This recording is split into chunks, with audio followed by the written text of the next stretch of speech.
Alright, so we're on paint correction. We're cutting the car down.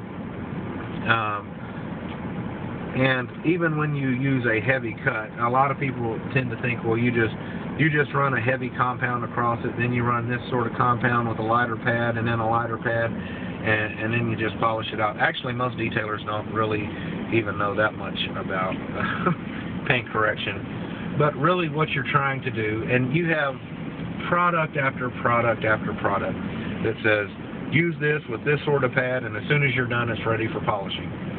I can tell you that their marketing is usually a lot better than their product.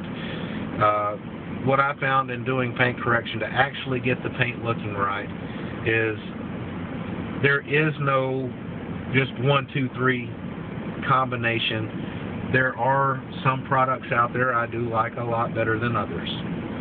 There are some products out there that work better on certain types of paint. These sort of products work good on these sorts of paint. You kind of have to develop and get a lot of knowledge. Now, I'm not going to tell you what I use on what.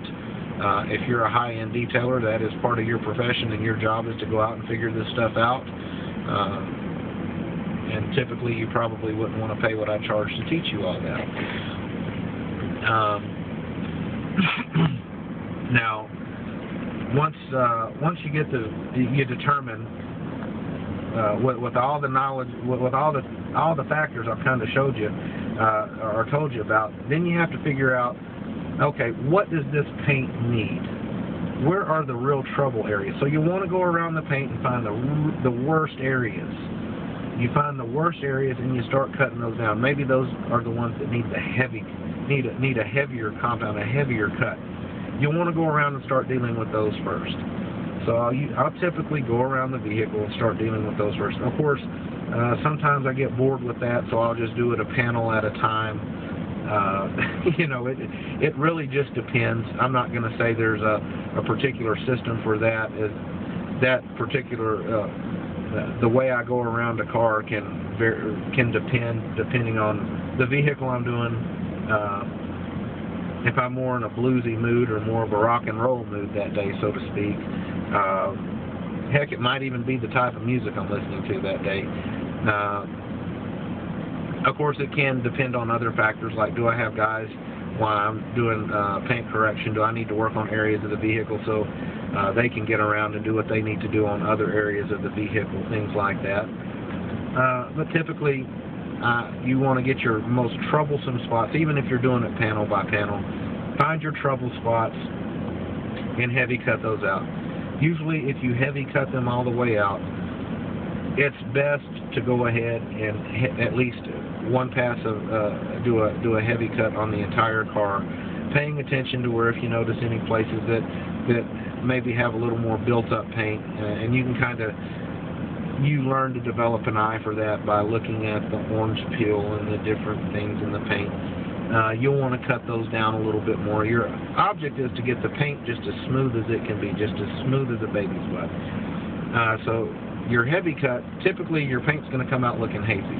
If your customer walked up right then and you had their most cherished, prized dream car that they just love, they are probably going to freak out a little bit when they see the vehicle after you've heavy compounded it. There have been a lot of vehicles where I've had to heavy compound whole areas of the vehicle, up to 3 or 4 or 5 heavy cuts, which is taking, to me, a considerable amount of clear coat off of the vehicle. All in all, what are we talking about? 12 nanometers of 120 nanometers. So, I mean, you got to consider you're not talking about, you know, taking a ton of clear coat, but in paint correction terms, that's taking off quite a bit. And of course, if you do that, you want to do that across that whole body panel. And in a perfect world, you'd want to take 12 nanometers off of each subsequent to make sure the paint was perfectly the same level across the whole vehicle. In some areas, you might want to take off 8 or 10. In some areas of the vehicle, you might want to take off 14.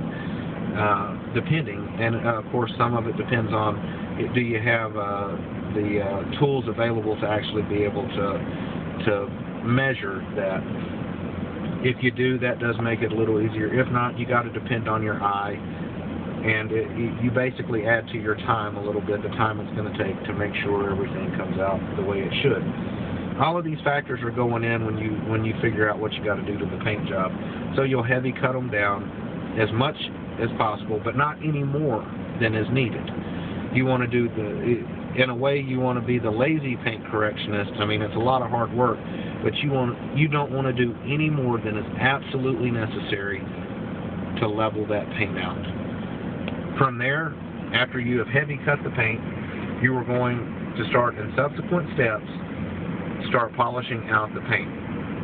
Once you have it hazy, you have a bunch of small swirl marks in it. You basically kind of wet sanded it.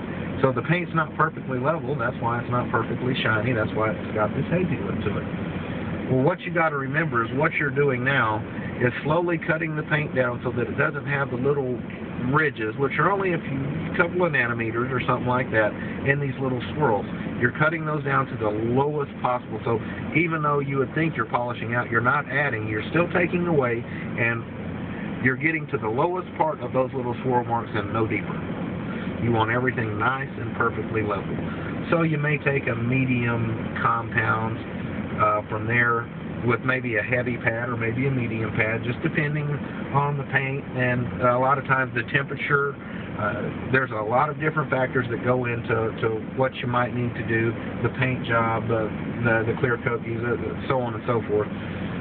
Some of it you kind of get by feel, quite honestly. Some of it you kind of have to try, okay, I'm going to do a medium cut with a medium product, and you kind of see how it turns out. Then you may see, oh, wait, I need to get a little heavier with that.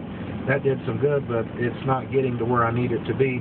So you might have to come back with a heavy pad with a medium product, a light pad with a heavy product, so just to start working that down to the lowest level there, and you start getting that shine out.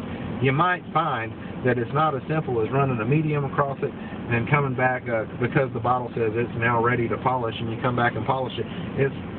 Chances are, no, you're going to leave a lot of little micro swirls in there and stuff like that are going to rear their ugly head later.